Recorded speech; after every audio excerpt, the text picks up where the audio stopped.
लोकसभेत भाजपला दिलेल्या बिनशर्त पाठिंब्यानंतर यावेळी पालिकेमध्ये मनसेनं शिंदेंना दिलेल्या लवचिक पाठिंब्याची चर्चा सुरू आहे.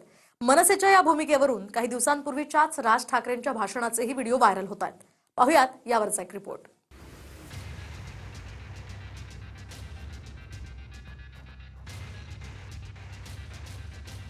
कल्याण डोंबिवलीत शिंदेंना मनसेच्या नगरसेवकांनी दिलेल्या पाठिंब्यावर अखेर राज ठाकरेंनी ट्विटद्वारे भूमिका मांडली.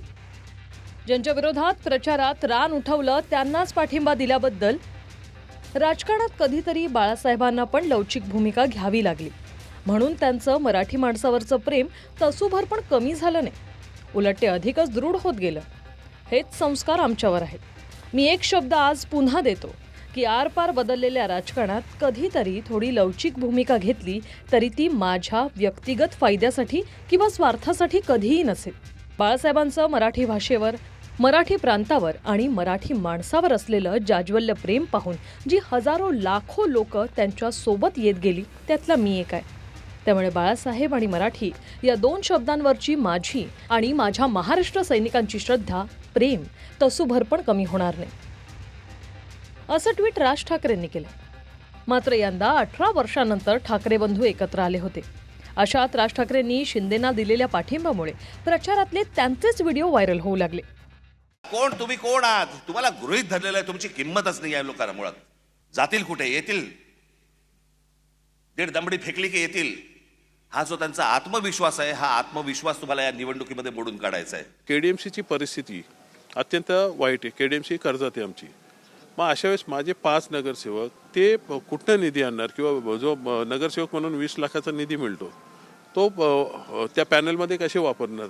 ठाणं तर उत्तम करूच करू, पण पहिला स्वाभिमान, पहिला मराठी ठसा, हे ठाणं आपलं आहे.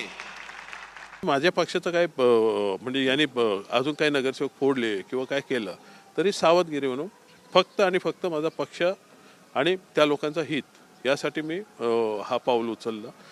हे ठाणं टिकवणं, यांनी जो आराखडा आखलेला आहे तो सगळा उद्ध्वस्त करणं हे तुमच्या हातामध्ये आहे. कुठेतरी एक विचार केला की नगरविकास खातं शिंदे साहेबांकडे कुठेतरी त्याच्यातनं पैसा येईल आणि लोकांची कामं होतील, या एका उद्देशाने केलेलं. जे आम्हीच तुम्हाला सांगतोय, सुखसोयी तर उत्तम देऊच या ठाण्यामध्ये, पण तुम्ही असाल, तुम्ही टिकलात तर, तुम्हाला या ठाण्यात ठेवलं तर. जे झालंय गोष्टी ती कुठेतरी पक्ष हितासाठी, पक्ष वाचवण्यासाठी केलं हे त्यांना कळलेलं आहे. त्यामुळे मला नाही वाटत माझ्या साहेबांना असं वाटेल. बाकी दुनियेला काय वाटतं त्याचा मला काहीच फरक नाही पडत. याआधी लोकसभेला राज ठाकरेंनी भाजपला बिनशर्त पाठिंबा दिला होता. त्यानंतर आता कल्याण डोंबिवलीत शिंदेंना लवचिक भूमिका या युक्तिवादानं पाठिंबा दिल्याची चर्चा आहे. कोणाला 5 कोटी, कोणाला 10 कोटी, कोणाला 15 कोटी, कोणाला 1 कोटी, 2 कोटी, काय बघायलाच नको. ही कोणती महाराष्ट्रातील निवडणूक आहे? अहो, इतकी वर्ष ह्या निवडणुका आम्ही बघतोय, अशी निवडणूक नाही पाहिली. राजू पाटील किंवा त्याचे नगरसेवक हे विकले गेले नाहीयेत. आम्ही सत्तेत राहून काही गोष्टी आम्हाला करून घेता येतील ना. असं नाही की आम्ही त्या लोकांना वाऱ्यावर सोडलंय. त्यामुळे त्या गोष्टी होत राहतील. अनेक जण मला म्हणतात की नाही ते दरवेळेला तुम्ही घाबरवता, असं होणार. मी म्हटलं मी दरवेळेला तेव्हापासून नाही बोलत आहे. मला आता कळतंय उंबरठ्यावरती संकट येऊन उभं आहे. कोणत्याही क्षणी तुमच्या दरवाज्यावरती टकटक होईल. आज जर गाफील राहिलात कायमचे फसाल. एखादी परिस्थिती तशी उद्भवली असेल याचा अर्थ आम्ही आमच्या भूमिकेशी प्रामाणिक नाहीये, असा होत नाहीये. कधी कधी राजकारणात हा लवचिकपणा असला पाहिजे. त्या अनुषंगाने ते मला वाटतं ट्विट केलेलं आहे आणि त्यांचाच आदर्श घेऊन आम्ही चालतोय. ही लोकसत्तामध्ये आलेली बातमी आहे. लोकसत्तामध्ये 1000 एकर जमीन जंगलाची, जंगल आहे, डेन्स फॉरेस्ट, घनदाट जंगल, हे एका उद्योजकाला विकतायत. आता बरं वाटलं मला की गणेश नाईकांनी सांगितलं मी हे होऊ देणार नाही. आनंदाची गोष्ट आहे ती.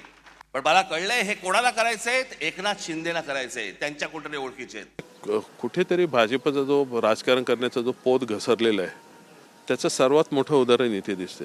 तुम्ही एखादा म्हणजे ज्या शिंदेमुळे ते आता सत्तेत आहेत किंवा तो पक्ष फोडून ते सत्तेत आहेत, त्यांना संपवायला ते निघालेत. तर आम्ही खूप लहान आहोत पक्ष म्हणून, इथे ताकद म्हणून पक्षाची ताकद. भाजपची धानतच आहे की प्रादेशिक पक्ष संपवायचे आणि आपण राज्य करायचं. परंतु कुठेतरी असं मला वाटतं की त्याला इथे थोड्या प्रमाणात का होईना आम्ही आळा घातलाय. Bureau report, TV9 Marathi.